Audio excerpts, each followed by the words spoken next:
आज भी अगर मुझे फीवर जैसा फील होता है या सोर थ्रोट होता है, सर्दी खांसी जैसा फीलिंग होती है या बॉडी पेन होता है, तो मेरे पेरेंट्स मेडिसिन के नाम पे होम्योपैथी मेडिसिन देते हैं और स्पेसिफिक रस्टक नाम का एक होम्योपैथी मेडिसिन दिया जाता है। क्या आपके घर में भी होम्योपैथी मेडिसिन काफी यूज होती है? क्या आप भी होम्योपैथी मेडिसिन पसंद करते हैं? आपके पेरेंट्स भी पसंद करते हैं? तो कमेंट में जरूर पोस्ट करें कि आप कौन सी होम्योपैथी मेडिसिन रेगुलर लेते हैं और किस चीज के लिए लेते हैं। बहुत सारे लोग होम्योपैथी मेडिसिन को पसंद करते हैं, होम्योपैथी प्रैक्टिस को काफी पसंद करते हैं, लेकिन बहुत सारे ऐसे भी लोग हैं, बहुत सारे ऐसे ग्रुप है जो होम्योपैथी को बहुत क्रिटिसाइज करते हैं। होम्योपैथी जिस प्रिंसिपल पे बनी है उसी प्रिंसिपल को काफी क्रिटिसिज्म भी मिलता है। इस वीडियो में हम लोग दोनों पहलू को देखेंगे और समझेंगे कि हमें किस तरफ जाना चाहिए, किस चीज की तरफ हमें फोकस करना चाहिए। अगर आप मेरे चैनल में नए हैं तो प्लीज सब्सक्राइब बटन प्रेस करें और वीडियो पसंद आए तो वीडियो को लाइक और अपने रिलेटिव और दोस्तों के साथ शेयर जरूर करें। चलिए आगे बढ़ते हैं। होम्योपैथी मेडिसिन एक ऐसी प्रिंसिपल में बनी है जैसे हम लोग नॉर्मल भाषा में बोलते हैं लोहा जो काटता है, उसी प्रिंसिपल पे होम्योपैथी मेडिसिन ही बनी हुई है। मेरा कहने का मतलब, अगर आपको जिस चीज से बीमारी हुई है उसी चीज का यूज करके मेडिसिन बनाई जाती है और आपको पिलाई जाती है। जैसे आपके अगर शरीर में इचिंग हो रही है, रैशेस हो गया है, तो मधुमक्खी के वेनम उसके ही जार से मेडिसिन बनेगी और उसी मेडिसिन को उस रैशेस और इचिंग वाले जगह पे लगाई जाएगी। ऐसे बहुत सारी चीज में होता है, जिस चीज से फीवर होती है उसी चीज के यूज करके मेडिसिन बनाई जाती है। ये होम्योपैथी मेडिसिन का एक बेस है और इसी बेसिक प्रिंसिपल पे बनी हुई है। और भी 2-3 प्रिंसिपल है जिसके बेस पे होम्योपैथी मेडिसिन काम करती है, वो हम लोग वीडियो के आगे दे। लेकिन होम्योपैथी मेडिसिन के प्रिंसिपल को अच्छे से समझने से पहले हमें होम्योपैथी मेडिसिन की हिस्ट्री को भी जानना जरूरी है, ताकि हमें समझ में आएगा कि होम्योपैथी मेडिसिन क्यों एग्जिस्ट करती है और वो कहां से आई है। 70s में कोई भी एलोपैथी या होम्योपैथी नाम का कोई भी प्रैक्टिस नहीं होता था। लोग एक मेडिकल प्रैक्टिस यूज करते थे, जो भी डॉक्टर्स है, जो भी जानकार लोग है, वो एक मेडिकल प्रैक्टिस यूज करते थे जिससे बीमारी दूर की जाती थी और वो प्रैक्टिस काफी पेनफुल होता था। एक पेनफुल तरीका होता है जिसे बोलते हैं ब्लड लेटिंग, जिसमें अगर आपको फीवर हुई है, सोर थ्रोट है या किसी भी तरह का कुछ भी बीमारी का लक्षण देखा जा रहा है तो आपके वेन्स को काटा जाता था और खून को बहने दिया जाता था कुछ पर्टिकुलर समय के लिए। और इसी कारण से यूएस प्रेसिडेंट जॉर्ज वॉशिंगटन का मृत्यु हुआ। उन्हें सोर थ्रोट और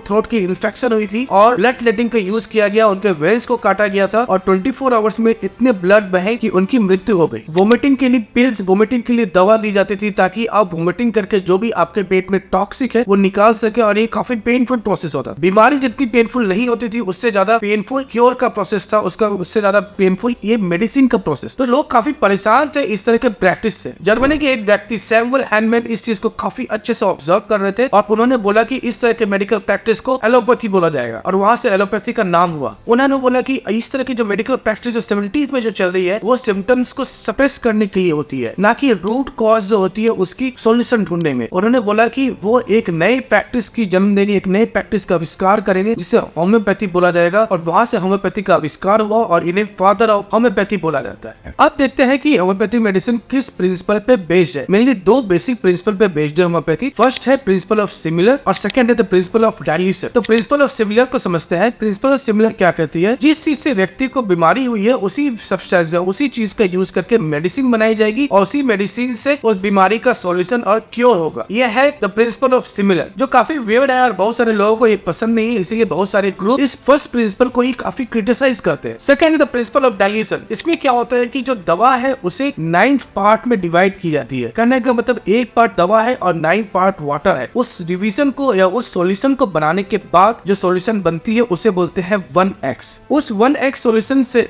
अगर फिर से दवा निकाली जाए और फिर 9th ऑफ द पार्ट में फिर से मिलाई जाए तो उसे बोलते हैं 2x। 2x को C से भी डोनेट किया जाता है। और जब भी ये सॉल्यूशन बनती है, जब भी ये मिलाई जाती है, उसमें जो दवा और जो बोतल होता है उसको काफी अच्छे से विगरसली सेक किया जाता है। होम्योपैथी प्रिंसिपल के हिसाब से ये कहा जाता है कि जो सेक करने से जो सॉल्यूशन बनती है वो सॉल्यूशन नहीं रहती है, वो एक स्पिरिट हो जाती है, और वो स्पिरिट सारे प्रॉपर्टीज, मेडिसिन के सारे प्रॉपर्टीज को वो याद रखती है। जैसे वाणी सारे अपने प्रॉपर्टीज को रिमेंबर करता है, उसी बेसिक प्रिंसिपल पे ये सॉल्यूशन बनती है। अब इसको जितने भी लेवल तक आप इसको डिसॉल्व करेंगे होम्योपैथी के हिसाब से वो मेडिसिन उतनी पावरफुल बनेगी। अब कमेंट में बताएं कि आपको क्या लगता है कि ज्यादा डिसॉल्व करने से किसी भी चीज का सॉल्यूशन जो बनेगा वो पावरफुल बनेगा या कम पावरफुल बनेगा। आप कमेंट में बताएं कि अगर किसी चीज को, जैसे चीनी भी है, उसे हम लोग अगर किसी एक पानी में डिसॉल्व किए, फिर उस पानी से थोड़े से पार्ट निकाल के बड़े वाले पानी में डिसॉल्व किया है, तो क्या चीनी की जो पावरफुल है, जो चीनी की जो स्ट्रेंथ है वो कम हो जाएगी या ज्यादा हो जाएगी? हम लोग के हिसाब से तो ये काफी कम हो जाएगी, और मुझे लगता है आपके हिसाब से ये काफी कम हो जाएगी चीनी की जो स्ट्रेंथ है। लेकिन होम्योपैथी के हिसाब से जितनी भी डाइल्यूशन होगी, जितनी बार आप इसको डाइल्यूट करेंगे उतनी बार होम्योपैथी मेडिसिन की स्ट्रेंथ बढ़ेगी। क्योंकि होम्योपैथी मेडिसिन कहती है कि जो जब डाइल्यूट करते हैं और उसको रिवर्सली सेक करते हैं तो उस समय ये सॉल्यूशन नहीं एक स्पिरिट बन जाती है और ये सारे मेडिसिन के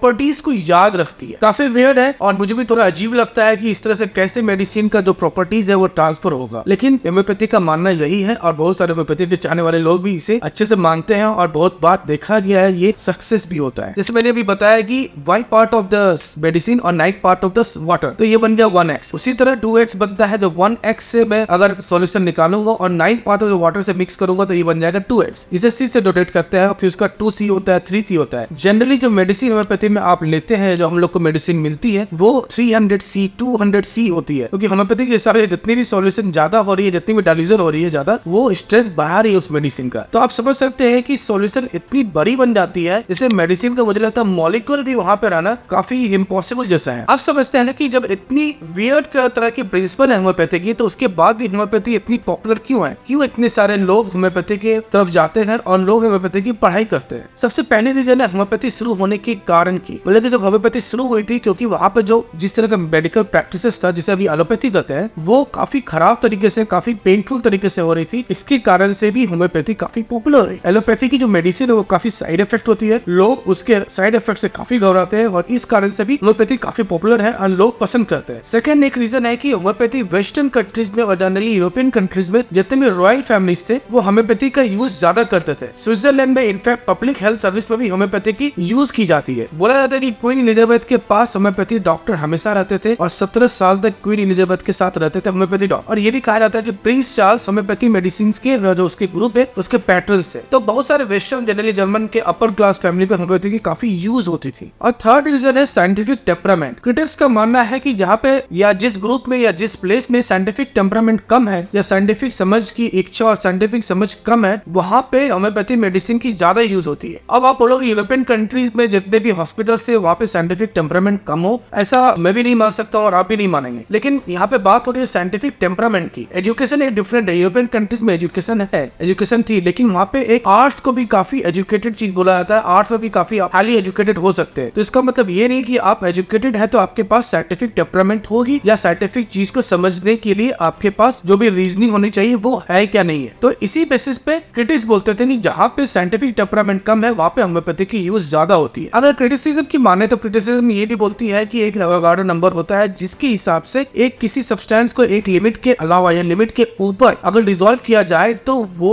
सब्सटेंस उस पर सॉल्यूशन में नहीं पाई जाती है, उसकी प्रॉपर्टीज एग्जिस्ट नहीं करेंगी। अगर आपके होम्योपैथी मेडिसिन की जो पोटेंसी है या जो उसकी पावर 30C है, तो इसका मतलब एक्चुअल मेडिसिन या एक्चुअल मेडिसिन के एक मॉलिक्यूल को लेने के लिए आपको 30,000 लीटर ऑफ दैट मेडिसिन लेनी पड़ेगी। तो इसके हिसाब से क्रिटिसिज्म बोलते हैं कि इतनी जो डिसॉल्व होती है, जो उनकी जो बेसिक प्रिंसिपल है होम्योपैथी मेडिसिन की, यहाँ पे एक सबसे बड़ी प्रॉब्लम है। सेकंड चीज जहाँ पे क्रिटिक्स हिट करते हैं वो भी इनके सेकंड प्रिंसिपल पे, होम्योपैथी के सेकंड प्रिंसिपल भी है। होम्योपैथी मेडिसिन बोलती है कि जब भी सॉल्यूशन बनाई जाती है तो वो उसको विगरसली सेक की जाती है ताकि वो स्पिरिट का रूप ले ले और स्पिरिट सारे प्रॉपर्टीज को याद रखती है। In fact water remembers all the properties, इस बेसिस पे बेस्ड है। अब यहाँ पे ये भी एक तक क्रिटिक्स देता है कि जो भी रिवर है, जो माउंटेन से आते हैं, वो भी काफी विगरसली मूव करते हैं, काफी जो हाइट है उस पर चेंजेस आते हैं, तो काफी मूवमेंट है वाटर में। अगर मैं थोड़ा पॉइजन उस रिवर में ऐड किया जाए तो क्या पूरी रिवर पॉइजनस हो जाएगी? ऐसा नहीं है। तो इस चीज के ऊपर काफी क्रिटिसिज्म होती है कि विगरसली सेक करने से प्रॉपर्टीज नहीं ट्रांसफर होती है अच्छी तरीके से। अब लास्टली ये बात है कि अगर होम्योपैथी मेडिसिन या होम्योपैथी प्रिंसिपल इतनी खराब है तो होम्योपैथी मेडिसिन का दवा लेके या होम्योपैथी मेडिसिन लोग लेके कैसे ठीक हो रहे हैं? क्योंकि ये तो प्रूवन है कि बहुत सारी बीमारी होम्योपैथी मेडिसिन सॉल्व की है, बहुत सारे लोग इसमें सेटिस्फाइड है, तभी इसके पीछे जा रहा है या उसकी पढ़ाई कर रहे हैं। तो ये क्या है और क्या रीजन है जिसके कारण से लोग होम्योपैथी मेडिसिन को पसंद कर रहे हैं? क्रिटिक्स का क्या बोलना है कि होम्योपैथी मेडिसिन जब भी आप लेने जाते हैं या जब भी आप होम्योपैथी मेडिसिन या होम्योपैथी डॉक्टर से कंसल्ट करते हैं तो उस समय डॉक्टर आपसे सिर्फ थोड़ी सी बातें नहीं करता है, 1-2 घंटे का कंसल्टिंग टाइम होता है, आपकी पूरी लाइफ स्टाइल और लाइफ के बारे में जानने की कोशिश करता है। और वो जब मेडिसिन देता है तो बोलता है कि स्पेसिफिक लाइफ स्टाइल को आप फॉलो करें, स्पेसिफिक चीज खाए, जैसे अचार नहीं खाए या खट्टा चीज नहीं खाए, तो इस तरह का चीज आप खाएं तभी ये मेडिसिन फायदा करेंगे। क्रिटिक्स का बोल रहा है कि लाइफ स्टाइल इतनी अच्छी करके वो सजेशन देते हैं मेडिसिन के साथ कि मेडिसिन से लोग ठीक नहीं होते हैं बल्कि वो अच्छे लाइफस्टाइल फॉलो करने से लोग ठीक हो जाते हैं। तो ये था होम्योपैथी के दोनों पहलू को देखने का। जो क्रिटिक्स है वो किस चीज पे क्रिटिसिज्म करते हैं होम्योपैथी के ऊपर, और जो लोग होम्योपैथी से प्यार करते हैं उनके ऊपर क्या रीजनिंग है। तो मेरे हिसाब से क्या होना चाहिए कि जो भी होम्योपैथी में अच्छी चीज है, इनफैक्ट एलोपैथी के अलावा बहुत सारे और भी प्रैक्टिसेस है, होम्योपैथी है, आयुर्वेदिक है, यूनानी है, तो बहुत सारी जो प्रैक्टिसेस है उस तरह के प्रैक्टिसेस से अच्छी चीज लेनी चाहिए और हमें भी प्रैक्टिस को पूछना चाहिए। जब भी होम्योपैथी मेडिसिन या होम्योपैथी मेडिसिन आप ले या डॉक्टर से मिले तो सवाल जरूर करें, रीजनिंग जरूर करें, ब्लाइंडली किसी पे बिलीव नहीं करें मेडिसिन के नाम पे। तो आप उससे अच्छी चीज ले, और डॉक्टर को भी चाहिए कि अच्छी चीज ले डिफरेंट प्रैक्टिस से, और एक यूनिफॉर्म तरीके से प्रैक्टिस बनाई जाए जो पूरे ह्यूमैनिटी के लिए अच्छी हो। तो कोई चीज खराब नहीं है, लेकिन उस चीज की क्वेश्चन करना काफी जरूरी है ताकि एक रीजनिंग सामने आए, एक रीजनिंग से हम लोग और जो भी नॉर्मल लोग हैं वो समझ सके वो काम कैसे कर रही है और कैसे वो और भी अच्छे इफेक्ट ला सकती है। तो ये था पूरी कहानी। अगर आपको होम्योपैथी मेडिसिन की तरफ कुछ भी और बोलना है तो प्लीज कमेंट में पोस्ट करें। फिर मिलेंगे नए वीडियो के साथ, नई चीज के साथ। तब तक के लिए अपना ख्याल रखें। Take care and good bye.